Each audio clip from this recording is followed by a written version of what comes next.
Bismillah, alhamdulillahirabbil alamin. Wassalatu wassalamu ala asyrafil anbiya'i wal mursalin sayyidina wa maulana Muhammadin wa ala alihi wa sahbihi ajma'in. Amma ba'd. Alhamdulillah, hari ini kita bersyukur kepada Allah. Isra wal Mi'raj ini sebagaimana yang sudah kita ketahui diawali oleh peristiwa yang sangat menyedihkan bagi hati baginda Rasulullah SAW. Jadi sebelum Isra Mi'raj, Rasulullah menerima sesuatu hal yang menurut standar manusia, fitrah manusia pada umumnya itu sangat menyedihkan.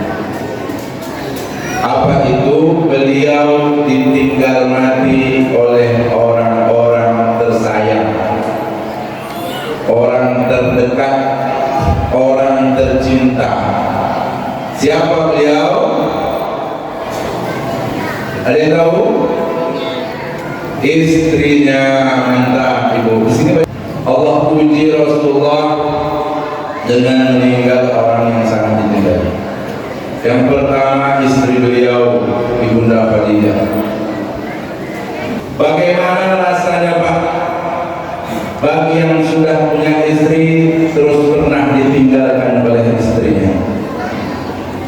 Dunia rasa bergoncang, langit mau runtuh. Itu kata orang yang sudah pernah mengalami.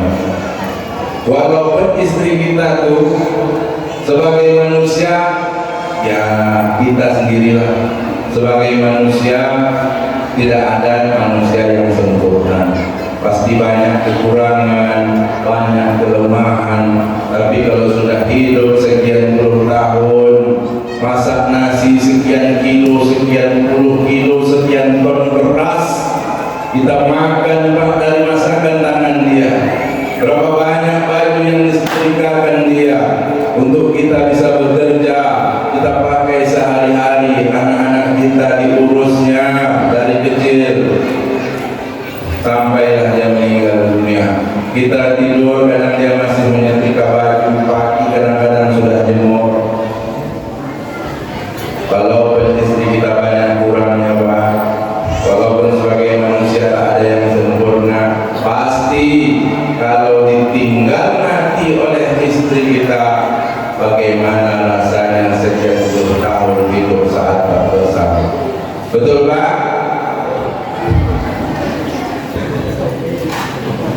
Ketika usia kehamilan Rasulullah SAW tepat 2 bulan, sama min hamil syahran, 2 bulan di dalam kandungan emaknya, tuwfiya bil Madinatil Munawwarati, meninggallah di kota Madinah Al-Munawwarah Abu Abdullah, ayahnya.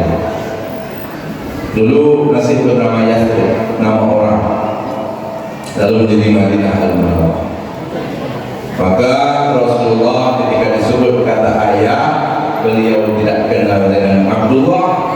Ketika disebut kata ayah, yang terbayang oleh Nabi Muhammad SAW, itulah pamannya. Siapa nama pamannya Bu? Abu Thalib. Bukan Abdul ya. Kalau Abdul nama kakeknya, Abdullah nama ayahnya.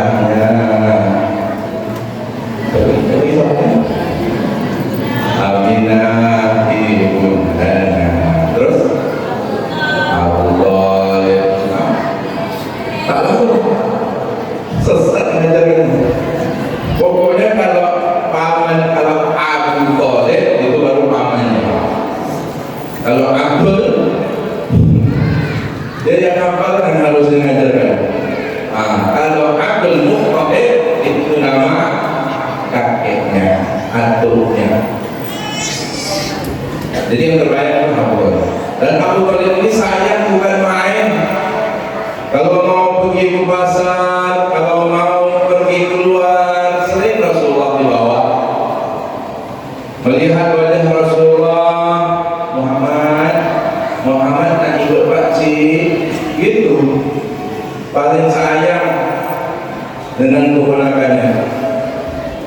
Tapi kalau anaknya mau ikut, kadang-kadang tak dikasih.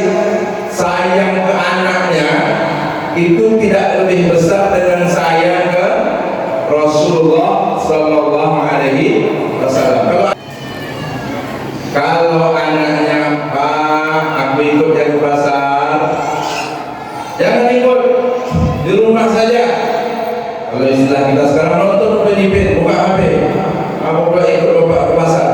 Tapi kalau Rasulullah, beliau tidak minta, langsung Abu Thalib menawarkan, Muhammad ikut Pak Haji, Muhammad mau ikut, diajak Rasulullah SAW. Maka setelah beliau jadi Nabi, ada serangan-serangan dari orang yang tidak menerima ajaran beliau, dari orang-orang yang membenci beliau dengan risalah yang beliau bawa.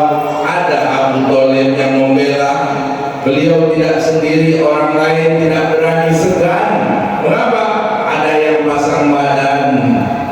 Ketika orang yang pasang badan ini pergi, menjauh, hilang, meninggal, sudah tak ada lagi tameng dan kekuatan. Yang tadinya ingin mencaci, langsung mencaci. Yang tadinya ingin memukul, langsung memukul. Dulu ketika ada pamanku, orang mau menghantam aku, orang mau menindas aku, segan dengan pamanku. Hari ini pamanku sudah tak ada lagi, tak ada yang segan dengan aku.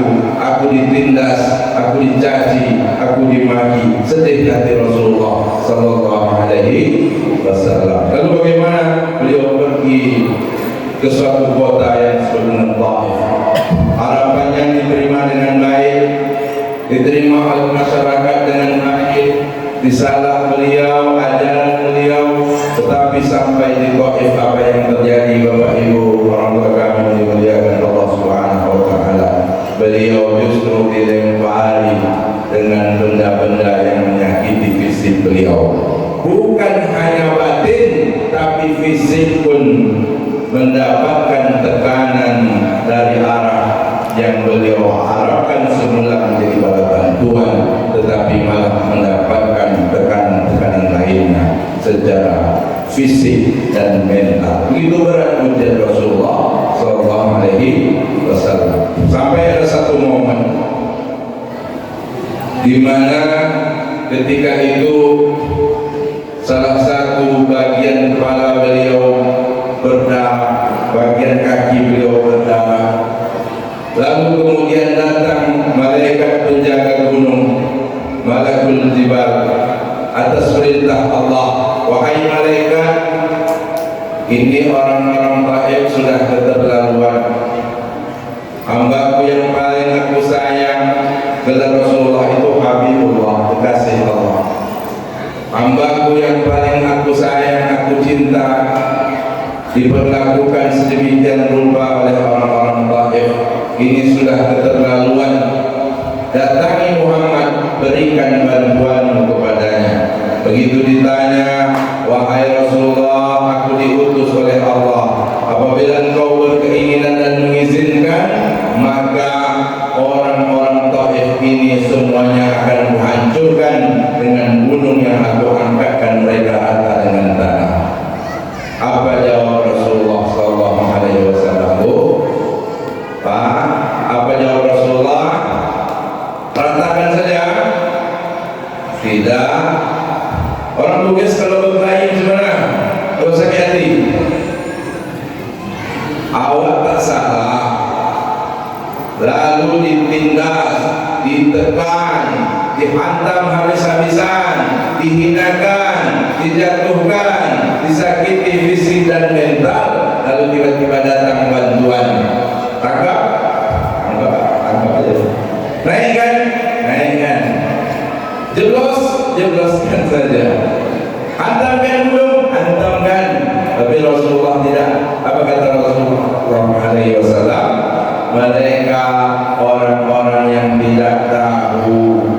Mudah-mudahan nanti ada anak cucu keturunan mereka ini yang beriman kepada Allah dan beriman kepada Aku sebagai Rasul. Itu doa Nabi. Akhirnya sekarang Banu Qaib semuanya Muslim. Alhamdulillah. Berkat doa siapa? Doa Rasulullah Sallallahu Alaihi Wasallam. Kita kalau marah dengan orang tuanya, Pak, anak cucunya salah atau tidak? Tidak. Kalau kita marah dengan bapaknya, anak cucunya salah? Tidak. Mengapa kalau kita marah 7 keturunan tidak dimaafkan? Begitu mulia hati Rasulullah Sallallahu Alaihi Wasallam.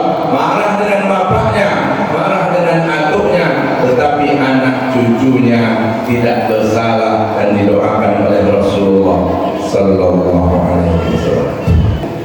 Bapak Ibu saudara kami yang dimuliakan Allah Subhanahu Wa Taala.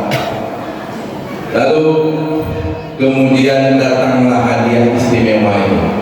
Ini hadiah istimewa, yaitu peristiwa Isra wal Mi'raj Nabi Muhammad Sallallahu Alaihi Wasallam. Sebagaimana dibacakan oleh qari kita tadi, A'udzubillahi minasyaitonir rajim. Bismillahirrahmanirrahim.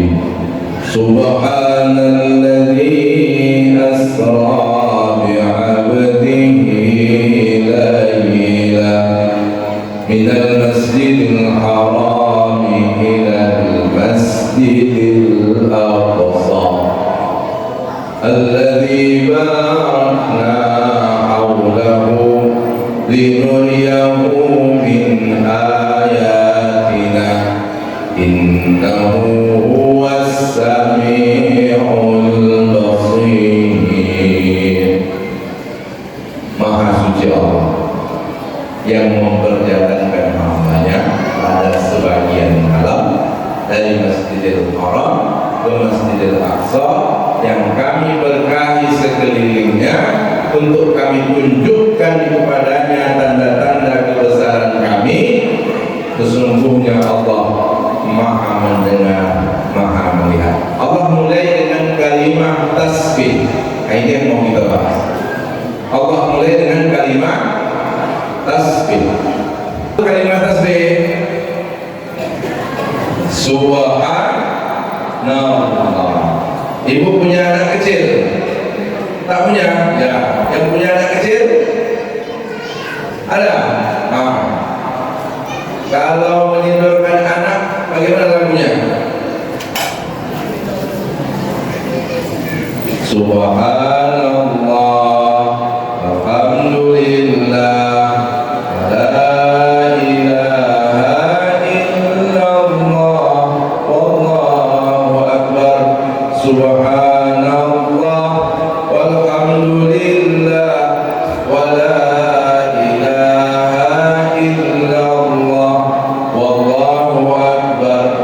Subhanallah, walhamdulillah, wa la ilaha illallah, wallahu akbar.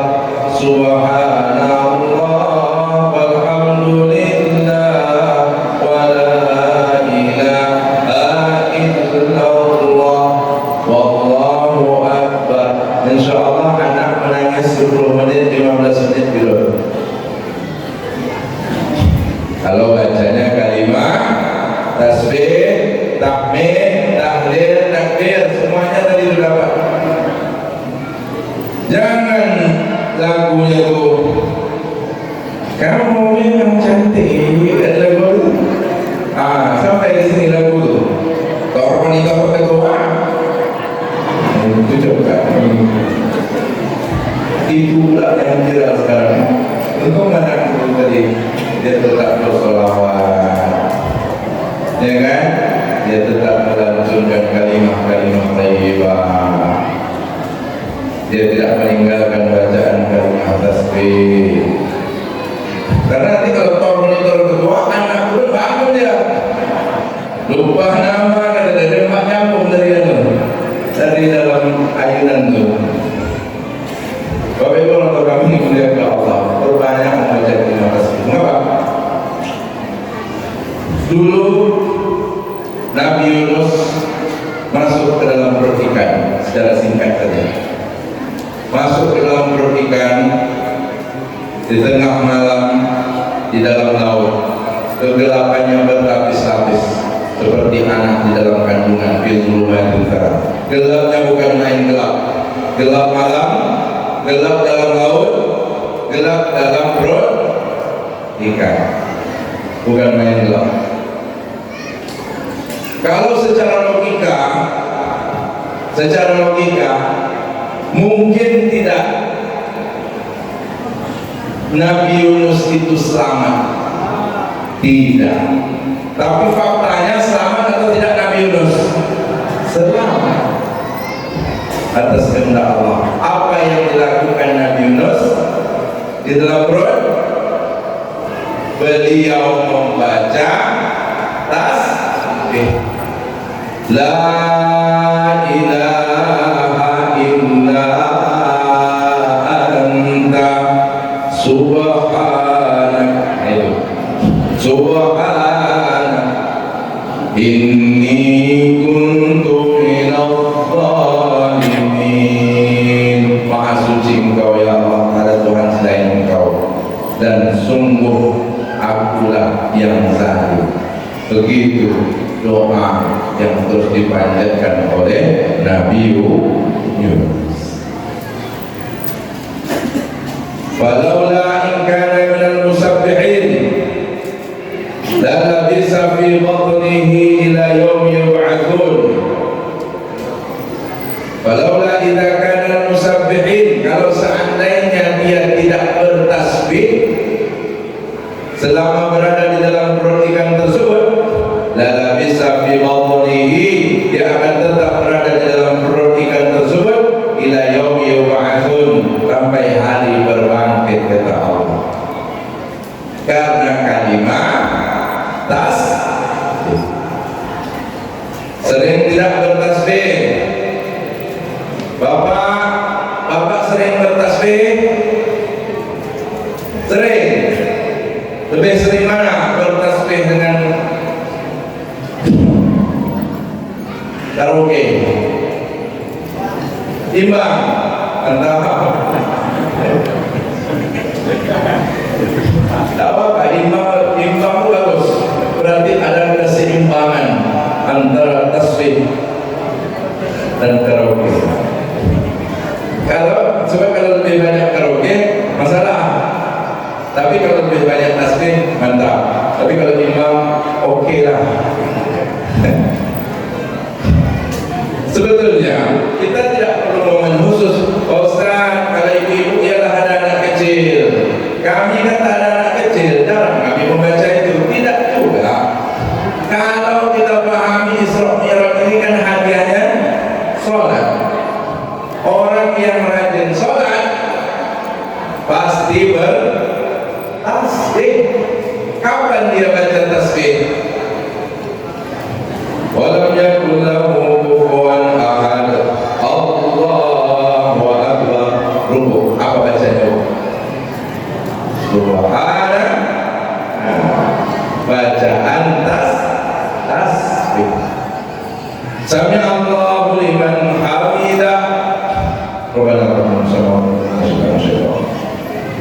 Allahu akbar. Sujud. Apa yang kita baca?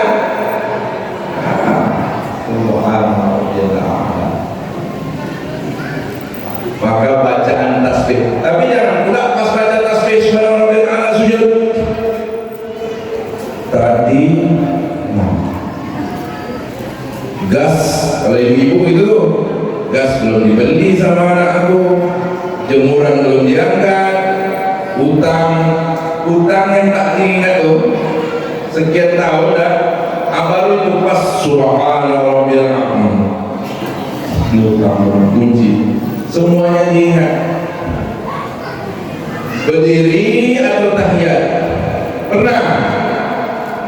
Ini rakaat 2 atau 3? Macam mana tasbih kita mau sakti macam Nabi Yunus?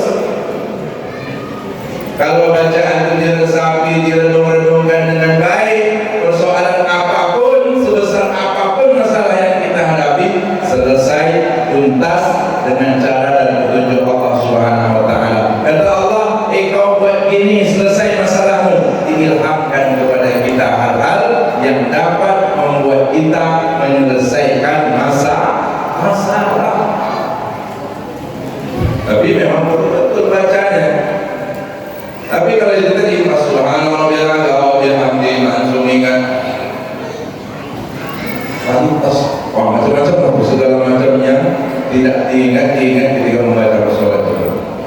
kita banyak-banyak membaca tasbih. Kenapa? Karena kata Rasulullah. 7 menit lagi kita tutup. Setuju Pak? Setuju Ibu? 7 menit lagi ya. Kita tuntaskan bab tasbihnya ya. Karena kata Rasulullah SAW, kalimatani, ada 2 kalimat, khafifatani 'ala lisan, dia ringan diucapkan di lisan kita, thaqilatani fil mizan, tapi berat nilainya dalam timbangan Allah Subhanahu wa taala, habibatani ila rahman, 2 kalimat ini dapat meraih cinta yang maha pengasih Allah Subhanahu wa taala. Apa 2 kalimat ini? Subhanallah wa bihamdihi, subhanallah wa bihamdihi, subhanallahil azim, subhanallah wa bihamdihi, subhanallahil azim, subhanallah wa bihamdihi, subhanallahil azim, subhanallah wa bihamdihi, subhanallahil azim. Berat tidak Bu membacanya, Bapak? Berat? Tidak. Tapi nilainya tinggi di hadapan timbangan Allah Subhanahu wa ta'ala. Isra wal Mi'raj. Mari sama-sama kita membiasakan untuk membaca kalimat-kalimat thayyibah, khususnya kalimat tasbih subhanallah, baik di dalam sholat ataupun di luar sholat, sehingga persoalan-persoalan yang kita anggap besar atas kehendak Allah, atas hidayah Allah, atas petunjuk Allah, diberikan kemudahan untuk kita menjalani kehidupan sehari-hari. Selain itu, ini adalah tuntunan dari Rasulullah SAW. Besar nilainya, meskipun ringan kita ucapkan, besar nilainya di hadapan Allah Subhanahu wa ta'ala. Mudah-mudahan kita senantiasa diberikan kebaikan oleh Allah Subhanahu wa ta'ala. Allahumma fi bil aqwa min dhari. Assalamualaikum warahmatullahi